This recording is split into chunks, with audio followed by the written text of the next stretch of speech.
Good morning అండి. Good morning. ఇవాళ వాకింగ్కి వెళ్ళలేదు కదా, మిస్ అవ్వడం. దుమ్మా కొట్టేసాం. ఎలా ఉంది మీకు? వాకింగ్కి వెళ్ళకపోతే ఫ్రీగా ఉందా? వాకింగ్ చేస్తాం, ఇంట్లో చేస్తారు. అయినా బయట గాలి వస్తుంది, వాతావరణం బాగాలేదు. వర్షం పడినా పడవచ్చు. వాకింగ్కి వెళ్తే పారిజాతం పూలు దొరికేయండి.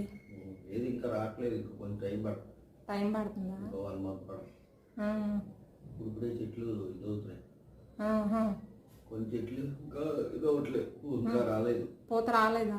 రాలేదు ఇంకా, కొన్ని నిలబడద్ది. ఏదైనా ఆగస్టు నెలాఖరికి వస్తాయి. పూలు రాలేని పూలు ఏరుకోవచ్చు కదా, కొయ్యకూడదు. కానీ ఆ పువ్వులు దొరికాయి, పారిజాతం పువ్వులు పూజ తెచ్చేవారు కదా, బాగుండేది. మళ్ళీ ఎప్పుడు దొరుకుతాయో.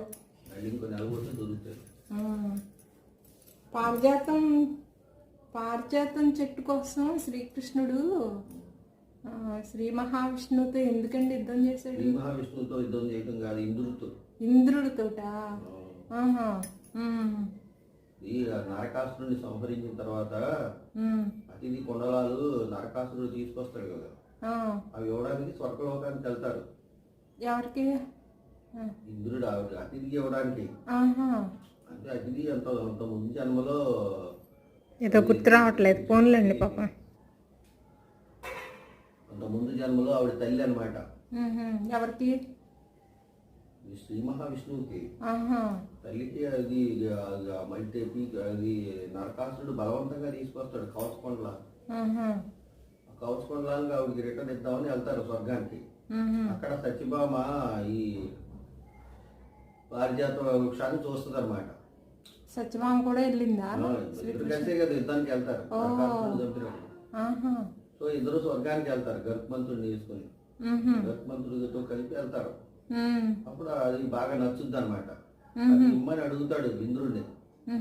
అది ఇవ్వడం అవ్వదు, అది ఇక్కడే ఉండాలంటాడు, మానవలోకానికి అవ్వదు అంటాడు. కావాలి తీసుకెళ్తామంటారు. తీసుకెళ్తామంటే కుదరదు అంటాడు. సరే ఎలా అయినా పట్టుకెళ్తామని పీకి పట్టుకెళ్ళిపోతా ఉంటారు.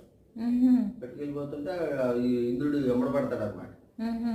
ఇంద్రుడు ఎమ్మడబడి యుద్ధం చేస్తాడు. ఇంద్రుడు ఓడించి ఆ మొక్క తీసుకొచ్చి సత్యభామ దొడ్లో వేస్తాడు అనమాట. అలా భూలోకానికి చేరింది. బాగుందండి, బాగా చెప్పారు, అర్థమయ్యేట్టు చెప్పారు. భూలోకానికి వచ్చింది. అయితే మన భూలోకంలో లేదు. భాగవతంలో పెద్ద కథ ఇది, పారిజాతాపహరణం. అయితే భూలోకంలో లేదు. భూలోకంలో లేదు, స్వర్గం నుంచి తీసుకొచ్చారు అది.